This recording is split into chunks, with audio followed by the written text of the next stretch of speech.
Hello, I'm Simon. Welcome back to the workshop. Now today I've got a relatively simple project, but it's a present for a friend, so I need to execute it really well. And there's a few things I'm worried about. One is that I've got face grain and end grain on the same surface, and I need that surface to look really nice. Secondly, I've got dowels going into a thin piece of wood. And if those dowels are slightly too thick, it will split the wood. And if they're too small, I'll have gaps and it'll look ugly. And then the last thing I'm worrying about is the design that I've created. Will it actually look nice?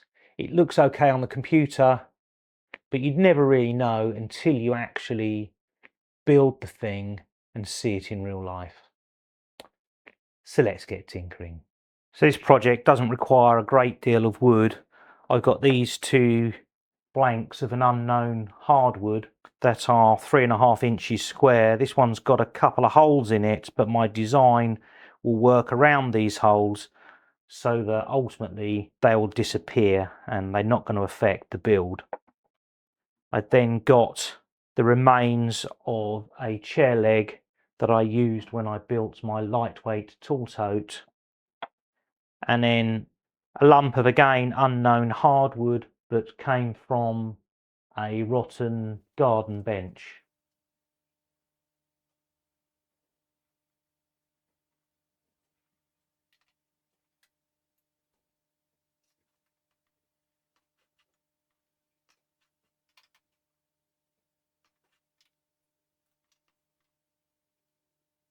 Now I've never been able to find dowels that fit the drills that I've got. They always seem to be slightly different, which is why I'm going to make my own dowels. But before I can do that, I need to cut the holes, and then I'll know exactly how big to make the dowels, because I can use the hole it's going to go in as the measuring stick to make sure I get it exactly the right size. Now these Forstner bits that I'm using are cheap Chinese ones. They work okay, but they don't give a particularly accurate size, and that's another reason for making the dowel after I've cut the holes.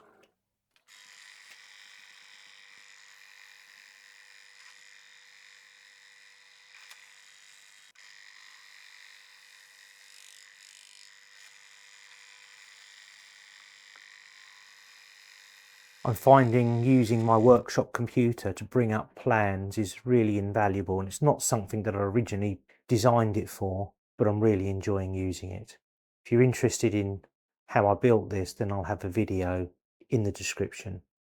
So I'll now turn down the wood to a dimension that I'm checking with my calipers is slightly larger than I need, and that's because I want to check the size properly using the holes that I've already drilled rather than my calipers.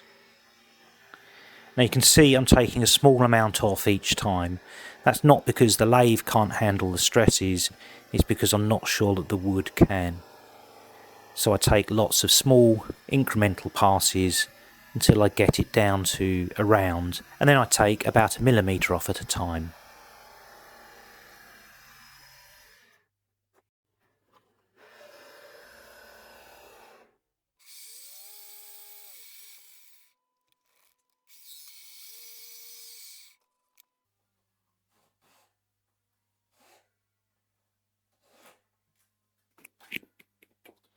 Well, my fears about getting the dowel the right size have come true. That fits really nicely, that side. But this side, I sanded it just a little bit too much, and there's a bit of wobble, and I don't think that's going to make a very nice finish. So I'm going to have to make this again. I've had this lathe almost a year now, and I've done more wood on it than I have actually done metalwork with it, although I have done some metalwork as well. And I'm very happy with it. Now, given that I've done a lot more wood than metal, you might be wondering why I didn't get a wood lathe, and I have to say that I'm really enjoying the motorised carriage, and quite a lot of my woodwork has used the motorised carriage to make sure that I get nice parallel lines for pens and for cutting dowels, that sort of thing. So I think I've made the right choice, and if I had the space I'd certainly have a woodworking lathe, because whilst I've got a woodworking tool rest that I can add to this lathe, it really just makes it a machine lathe with a woodworking tool rest. It doesn't really turn it into a woodworking lathe. And I think a woodworking lathe has been designed specifically for woodwork, and it does a far better job than any machine lathe could do. That said, I'm still very happy with it, and I'm still very happy with the woodwork that I've done on it and the flexibility it gives me, having that motorised carriage and the ability to also use it for metal. And this time round I got it perfect, and I did that by measuring it and doing the whole diameter on the lathe and relying on the measure to be right rather than using the hole. This piece of wood is rectangular, so I've got to start off just by squaring it up a little using the bandsaw. This will just give me a little bit less to remove on the lathe. Then I think, rather than just making it square, if I make it a bit smaller so that it's only 1/4 of an inch wider than the diameter I need, then that will also make it easier on the lathe, because I'll have a lot less material to remove. Now, I'm not going to say I invented this trick, but I've not seen it anywhere else on YouTube. This is a little trick for mounting square stock in a 3-jaw chuck.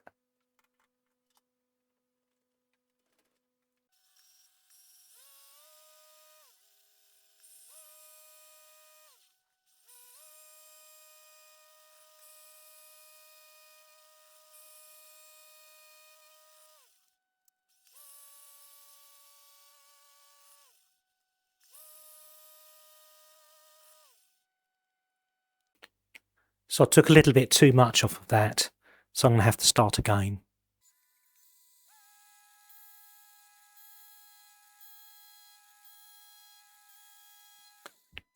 If you want to follow me and get my videos in your YouTube feed, then just click the subscribe button. It's completely free, and it'll really help me out.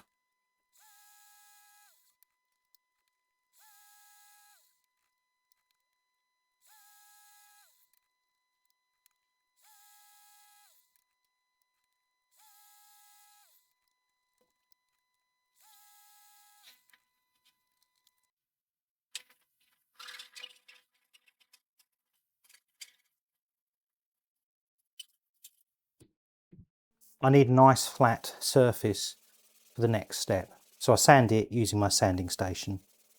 If you want to see how this connects to my MFT workbench, then I've got a video on that. I'm going to slice these off at 7mm thickness. This should give me enough to get 3 out of this one block, and it means that I've got 1/2 millimetre of sanding on each side, which should be plenty to make sure that I get rid of any blemishes. I've now got to sand both sides of 6 slices. One side I probably only need to sand to 80 grit, but the other side I want to sand to 220.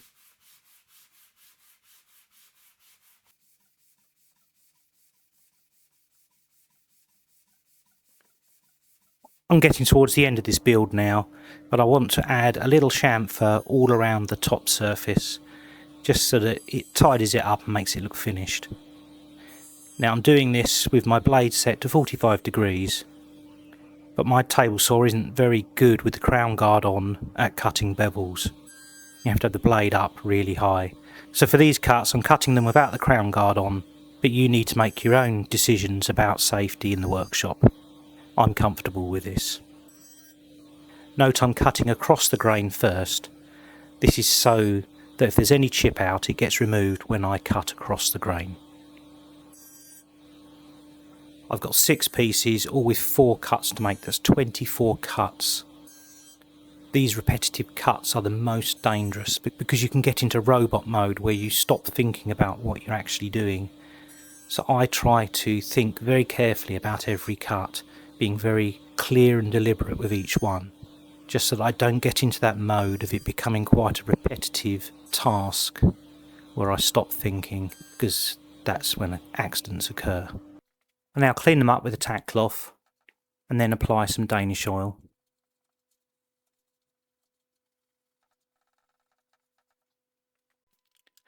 I apply the Danish oil in thin layers using an old cloth.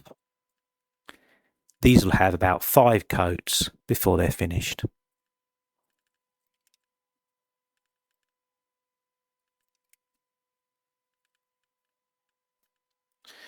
And finally, all that's left is to add some felt to the bottom, just to finish these off and make them look professional.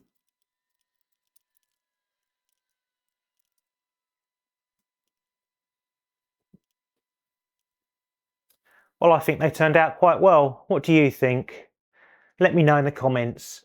And if you know someone who might be interested in making these coasters, then share my video with them by clicking the share button. If you've got any questions, leave them in the comments. And if you'd like to watch a video where I made some simpler coasters than these, then I'll put it over here.